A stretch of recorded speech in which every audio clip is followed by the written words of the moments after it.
कन्याओं ने वहीं कारागार में जिस परिस्थिति में थी वहीं से श्री कृष्ण को पुकारा है। और परिणाम ये हुआ कि द्वारिका में टेर सुनी नंद के दुलारे। और उसी समय प्रभु सत्यभामा जी को लेकर के चले हैं और मूर दैत्य के सहित इस भौमासुर का भगवान ने अंत किया और 16,100 कन्याओं को कारागार से मुक्त किया। और वो जहां की बेटियां थीं वहां उनके भेजने की व्यवस्था की, लेकिन घर वालों ने ही उन कन्याओं को रखने से इनकार कर दिया। तुम वहां रह आई हो, अब तुमसे कोई विवाह नहीं करेगा और तुमको यदि हम घर पर रखेंगे तो हम भी बदनाम हो जाएंगे। जहां से आई हो वहीं चली जाओ। ये कन्याएं लौट आईं और श्री कृष्ण के चरणों में निवेदन किया, हमको हमारे घर वाले भी रखने को तैयार नहीं। उस समय श्री कृष्ण ने भुजा उठाकर कहा, जिसका कोई नहीं है उसका मैं हूं। और उस समय प्रभु ने उन समस्त 16,100 कन्याओं के द्वारिका के लिए भेजा और स्वयं भगवान ने 16,100 रूप धारण किए, 16,100 मंडप, 16,100 पुरोहित। और एक मुहूर्त में भगवान ने उन आत्मनिवेदन भक्ति की स्वरूपा 16,100 रानियों से विवाह किया। देवताओं ने फूल बरसाए, कहिए बहुबल लाल की जय हो, श्री द्वारिकाधीश भगवान की जय हो, श्री भक्तवत्सल भगवान की जय हो। जय जयकार हो गई। सो भगवान के 16,108 विवाह की कथा कही। फिर इन सब रानियों की वंश परंपरा का वर्णन किया। तो 16,108 विवाह भगवान के संपन्न हुए।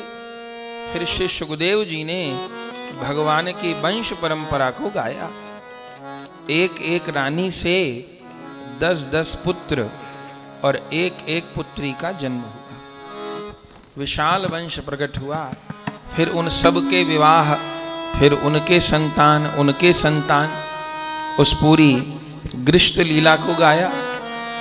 और फिर इतने बड़े परिवार का प्रभु पालन कैसे करते हैं, प्रभु की सैन्य व्यवस्था कैसी है, प्रभु की विद्या प्रणाली कैसी है, चिकित्सा व्यवस्था कैसी है, इन सब व्यवस्थाओं का श्री सुखदेव जी ने वर्णन किया।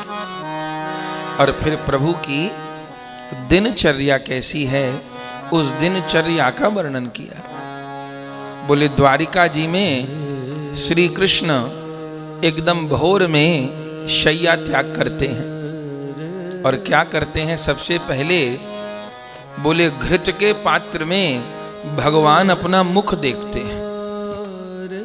बोले मुख क्यों देखते हैं? बोले सवेरे ठाकुर जी की जो पहली झांकी होती है उसको क्या कहते हैं?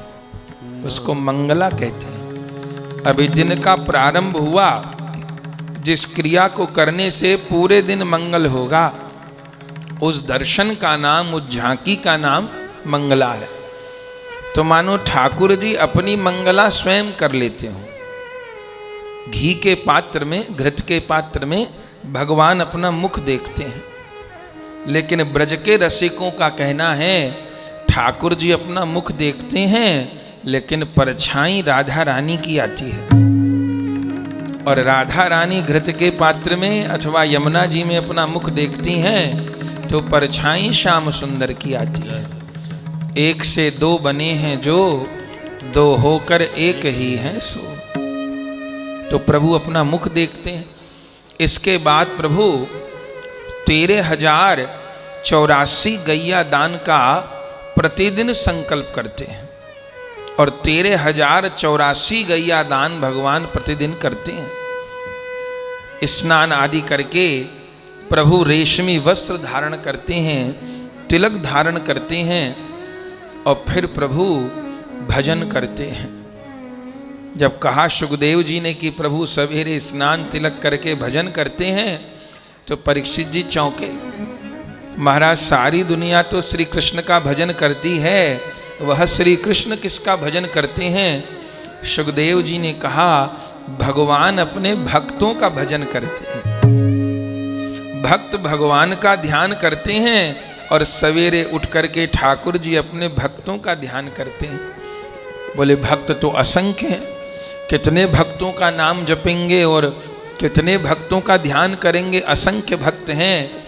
तो ब्रज के रसिकों ने कहा कि श्याम सुंदर प्रतिदिन राधा नाम का जप करते हैं, राधा नाम का कीर्तन करते हैं और श्री राधा जी का ध्यान करते हैं। क्योंकि प्यारी जी को रूप मानो प्यास ही को रूप है। सब भक्त बिंदु हैं और श्री राधा रानी प्रेम का सिंधु हैं, भक्ति का सिंधु हैं। तो श्री जी का ध्यान करने से सृष्टि में जितने भक्त हैं उन सब का ध्यान हो जाता है। श्री जी का नाम जप करने से सृष्टि में जितने भी भक्त हैं उन सब का ध्यान हो जाता है।